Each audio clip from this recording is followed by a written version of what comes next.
The rain hammered against the windows of Torre Altamira as if the sky were finally releasing an ancient sorrow. I was on the 28th floor, staring at my computer screen, reviewing the final edits of the quarterly report my boss, Ernesto Vargas, would present tomorrow at the executive meeting. The office lights were nearly all off.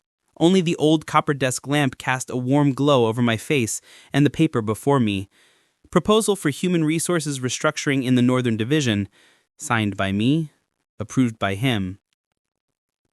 Ernesto was 53. Silver hair clipped to the millimeter, Italian silk ties, and a smile that never reached his eyes. A man who spoke calmly, but with just a flick of his head, a silence too long. He could make an employee feel like an insect under a magnifying glass. I admired him. I feared him. And though I'd never admit it aloud, I desired him. But that was something I had no right to feel.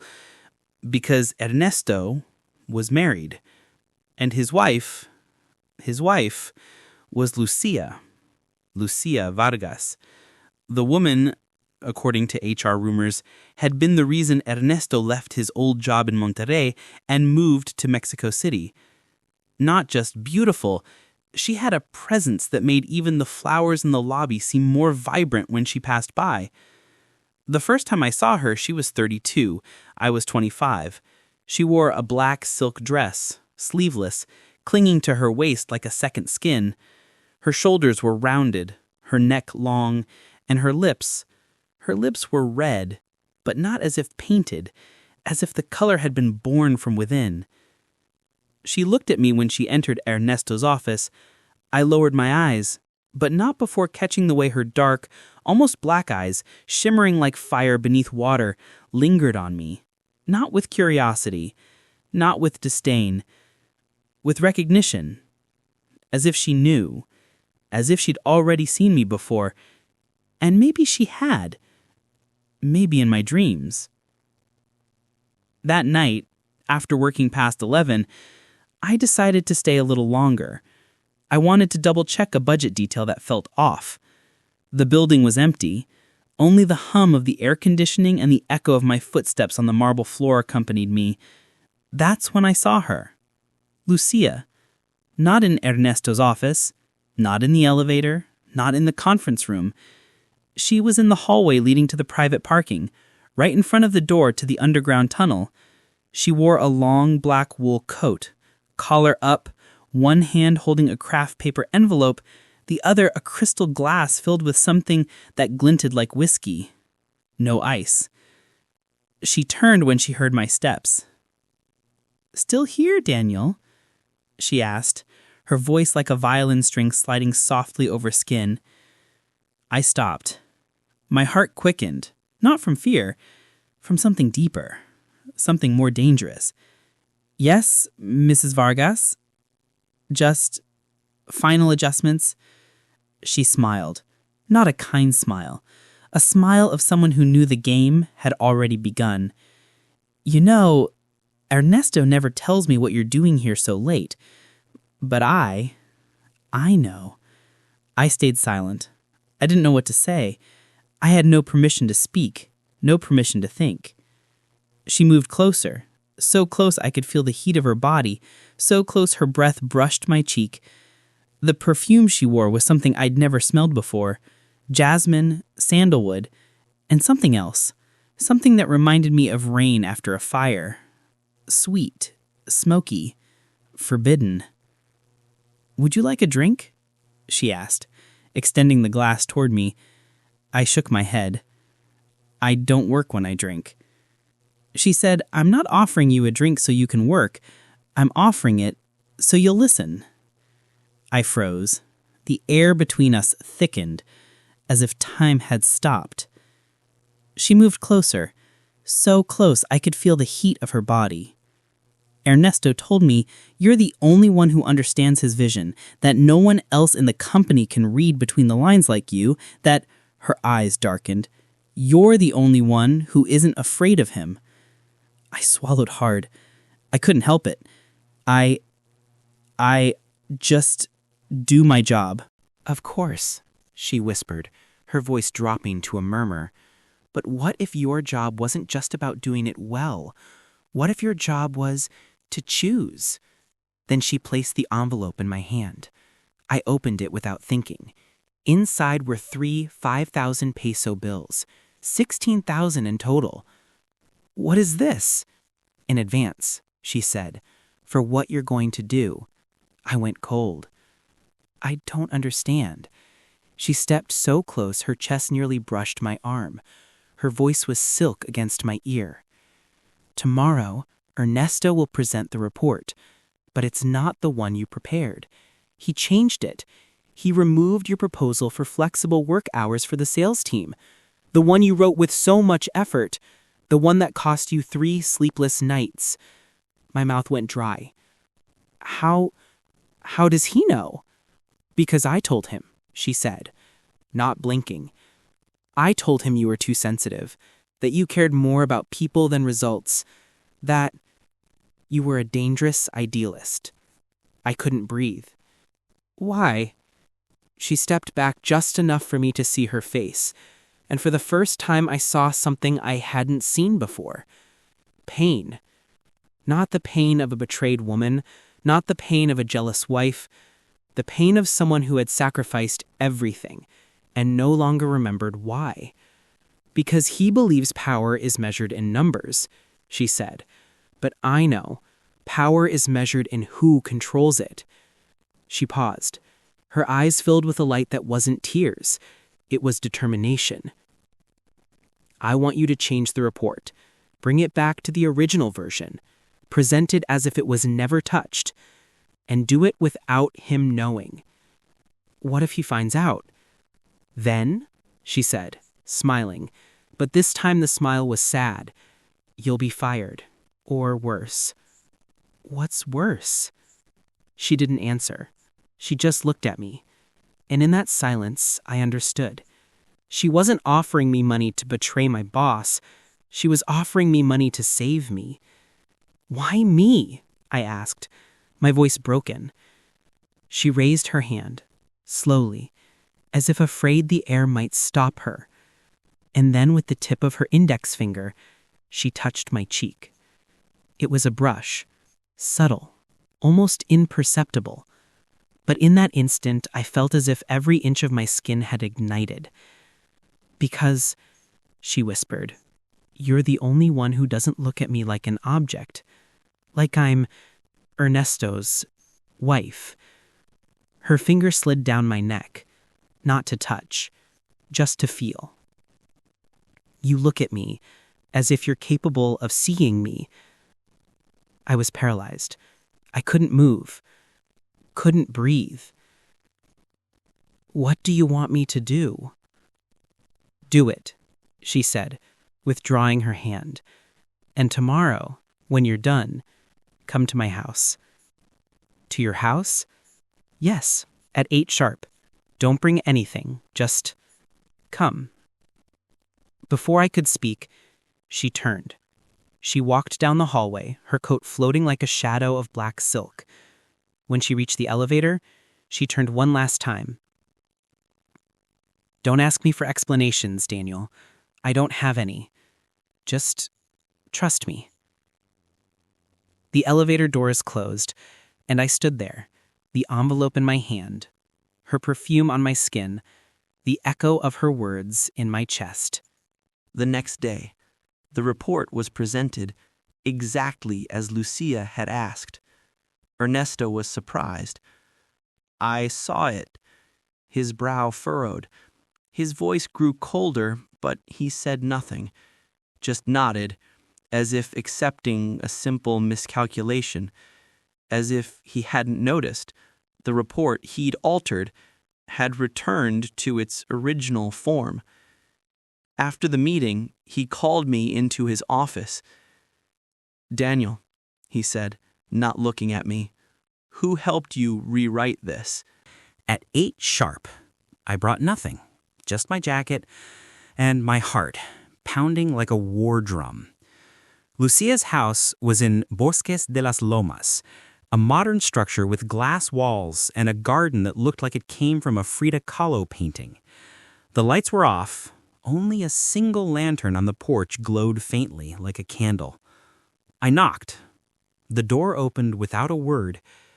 She was there, wearing a white silk robe, slightly open at the chest, her legs bare to mid-thigh, barefoot, hair loose, no makeup, just her skin, her breath, her gaze.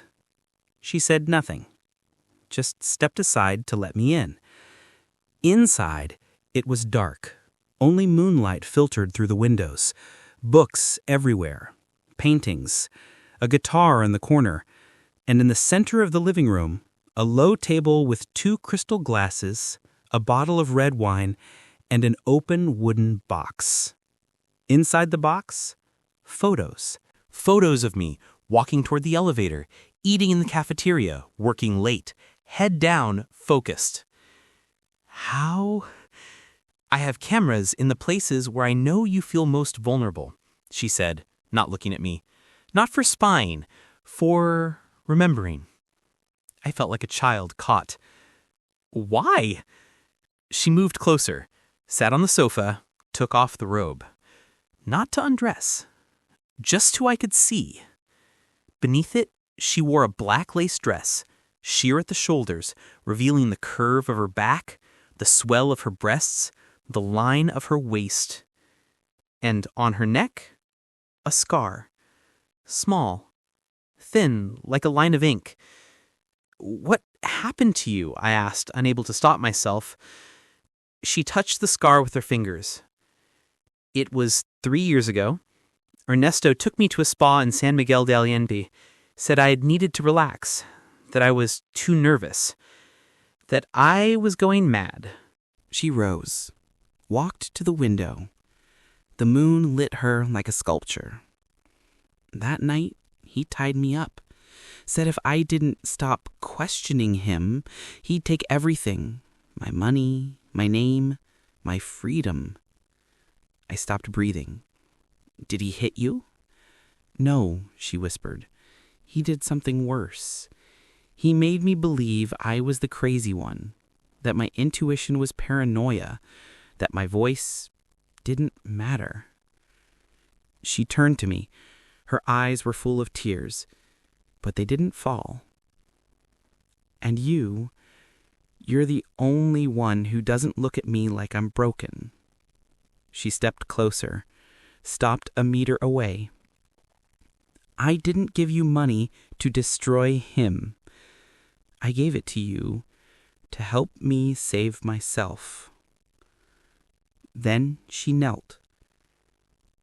Not before me, before me, and raised her hand, not to touch, just to offer.